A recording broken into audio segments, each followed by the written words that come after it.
If you look up middle school advice on YouTube, you'll generally get the same kind of video in your feed. It's usually some girl in a room holding an iPhone. How to survive middle school advice. Grades, hygiene, fake friend, drama, fights, relationships.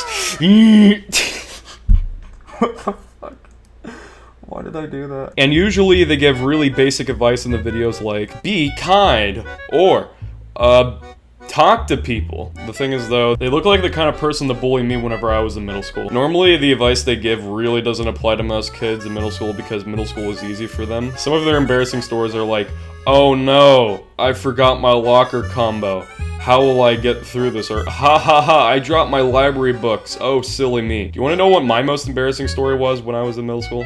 I went into the bathroom and I once found a used tampon in the boys' restroom. Keyword, boys' restroom. Anyways, I'm entering my junior year of high school, so I feel like I can give some practical advice with hindsight on what I did when I was in middle school, so buckle your fuckles.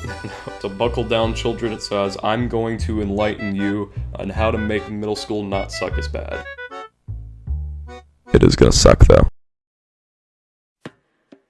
Before you even start the first day of school, look at your schedule. Coming right out of elementary school, you're probably not used to having multiple classes and having to keep track of where your classrooms are. Don't worry, you got this. If your school has a printed layout of the school and where all the classrooms are, I would suggest finding where your classrooms are on the map and making like a route with a highlighter or something, so you're not panicking on the first day to find where your social studies classroom is or something. Also, buy the appropriate school supplies a week or so before as well, so you're not missing anything. You don't want to be like in, I don't know, health class. You don't want to be that one guy who forgets their glue stick on the project that counts for like 50% of your grade. I can't really give you any advice on what to buy, but your school will usually make you a supply list, so just print that out and get everything on it, would be my, yeah.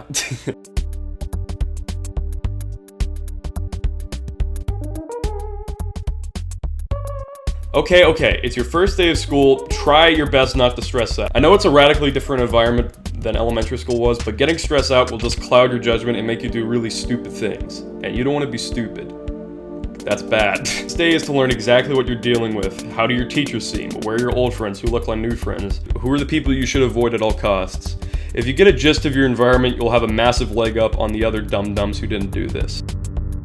Okay, I'm gonna make this as short as possible as I know all of you want to get to the juicy social stuff, but hear me out. It's a little interesting thing to know. Very few colleges ever look at your grades from middle school.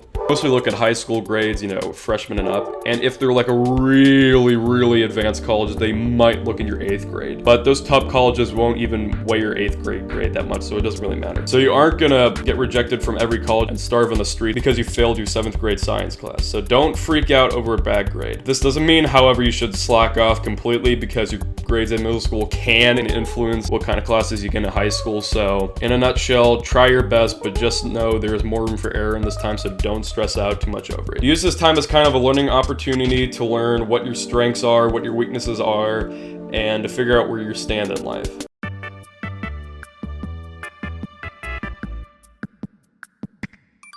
Alright, here we go. Here's the moment you've all been waiting for. Social life in middle school.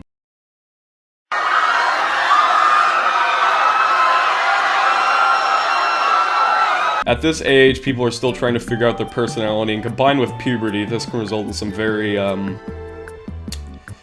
interesting results. That one guy who was very loud in elementary school may have become super quiet in middle school, or the girl who was really quiet may have become extremely extroverted and is going out with a lot of boys. On the topic of going out with people, just don't. I know that Cody is really hot and everything, but if you do form a relationship with him, it will most likely come crashing and burning down. Everyone's really immature and they don't really know what they're doing yet. Don't know how to provide emotional support. They barely even know how to speak to people. And they can barely hang out outside of school because they have to ask their mommy to take them everywhere. So basically, just avoid relationships altogether and just wait till high school. Maybe not even that. It's only like 3 more years away.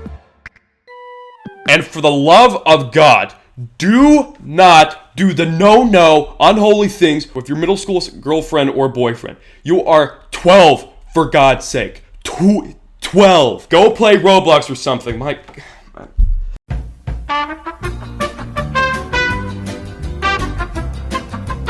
Moving away from that, just surround yourself with the right kind of people in general. Do not surround yourself with the kids that are like vaping in the bathroom or who don't want to do any of their assignments. If you hang out with them enough, their bad actions will start to rub on you and you will just suck. If you really want to be like that, I'm not going to stop you, but just know you're probably going to regret it when you're older. Friendships overall are pretty rocky in middle school anyways, because most people are kind of, I don't know, fake. I don't know if that's a good way to put it. Try not to get tangled up in any of the drama or obsess about popularity, because it's just really terrible for your mental health to obsess over that kind of stuff. It really, really doesn't matter in the long run. Long run meaning usually like 1 week or something. If you have to change yourself for someone else to accept you, it's just not worth it. You shouldn't have to do that. Find people who have similar interests. Maybe join a club. But most importantly, make sure they accept you for who you are genuinely, and you'll feel more fulfilled because of that. I know middle school may be tough and confusing, but I assure you, you'll get through it. If a person as wimpy and sensitive as me can get through it, so can you. And that's the end of my TED Talk, so yeah.